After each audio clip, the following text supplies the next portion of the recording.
Hey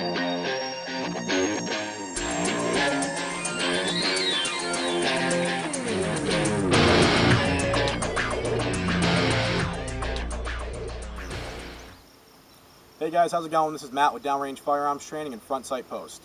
I want to talk to you today a little bit about some gear we've been running. We had the opportunity to run some of the high-speed gear padded war belts. We recently got back from a 3-day carbine 1.5 VTAC class, and we basically took the war belts, ran them through, rain, mud, stuff like that, and we wanted to compare them with the plate carriers that people usually use overseas and stuff like that, because a lot of people have been asking us why we actually favor the war belt versus the plate carrier. I got two of my friends here with me, Bob and Phil. They both just got back from Afghanistan on a recent deployment. They actually had the opportunity to run both the plate carriers and the war belts. Two of my instructors, Jimmy and Ian, they both deployed too, and they didn't get the opportunity to run the war belts. Jimmy has since, I got Jimmy's war belt right here, and he's been since running the war belt and loves it, as opposed to the plate carrier he had to use overseas. So wanted to compare the two and kind of talk about the benefits of both of them and some of the drawbacks of them too. So I'm going to start with Bob. Bob's wearing his plate carrier right here. He's got the HSGI tacos on it. He's got the HSGI shoulder pads on it. And Bob, if you want to talk about your experience with the plate carrier for me?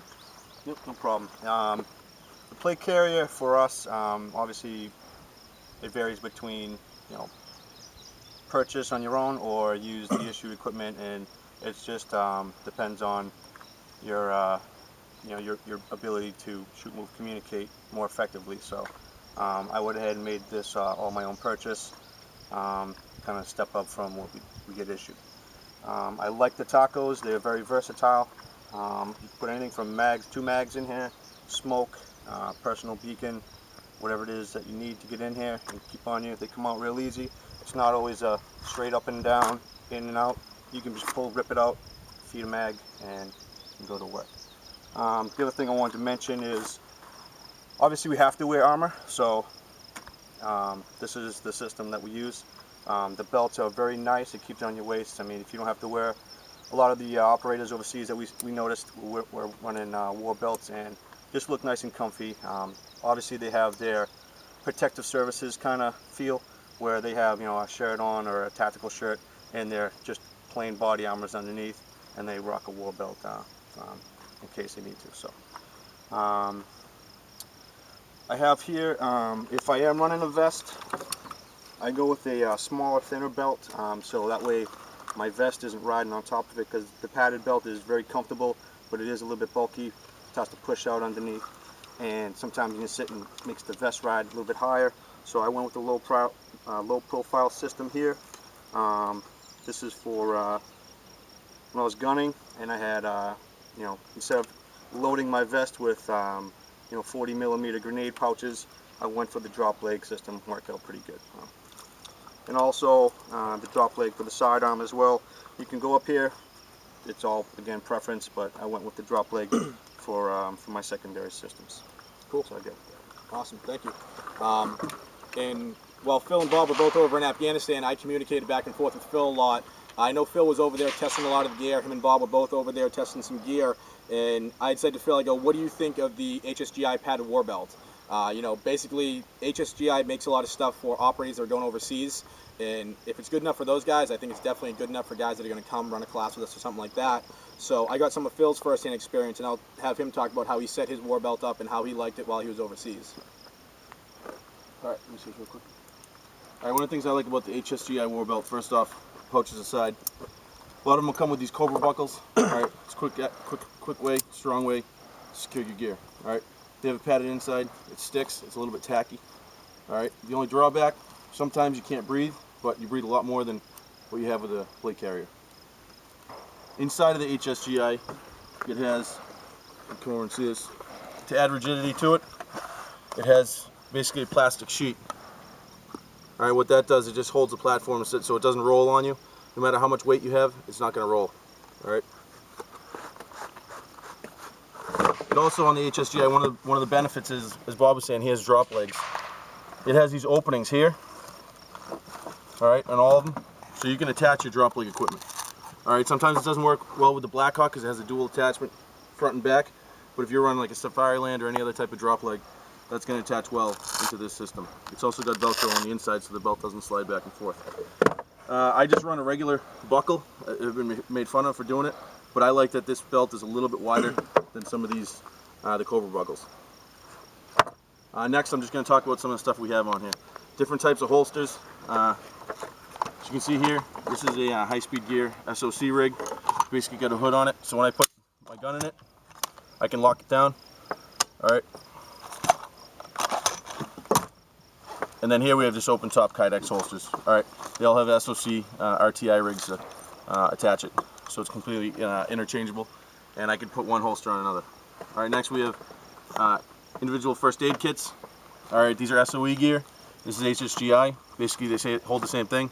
We have tourniquets attached with rubber bands. Alright, the strap, and then a Blue Force geared made one. The big thing real quick I just want to touch about on the SOE stuff. What I like, me and Jimmy both run the SOEs, and they're tear off Velcro, so you can actually take your med pouch, if God forbid you needed it, from your side, your back, wherever you run it, and bring it right in front of you, so you have everything right there, as opposed to trying to dig around or have a buddy try to dig around in your med pouch behind you. Alright, and the HSGI, it's not moving. Alright, next I'm going to skip the magazines. Alright, the magazine pouches right now. Like on mine, I run a drop leg. This is the high ground drop leg pouch. Dump leg, I'm sorry.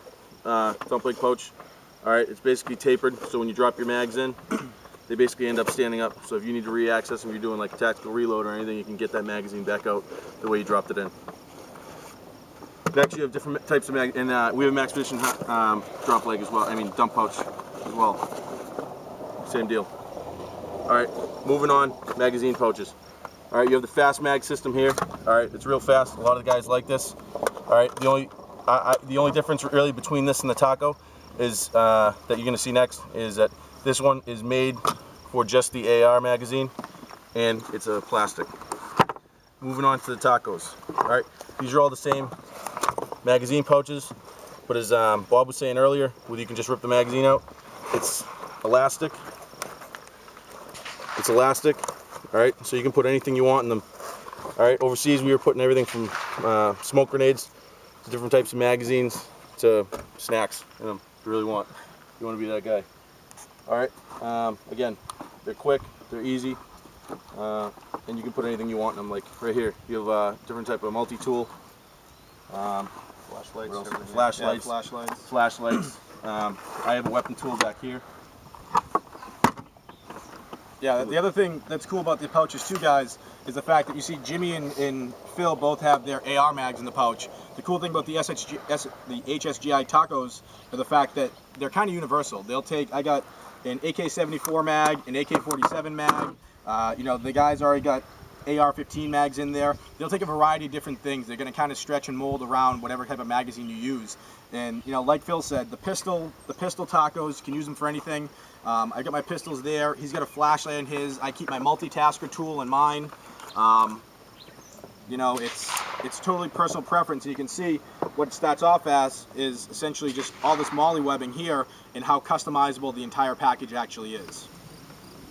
Alright guys, thanks for tuning in. Hope you enjoyed the video. As always, go like us on Facebook, subscribe to our videos, go like Front Sight Post on Facebook, check us both out on the web, DRFTraining.com, frontsightpost.com, and for any more information on any of the gear that you guys saw here today that you may have liked, High Speed Gear Inc. You can find them on the web as well. So I want to thank Bob, thank you Phil, thank you guys for serving the country, glad you guys made it back safe, thanks for helping out with the review, and always remember guys, only hits count.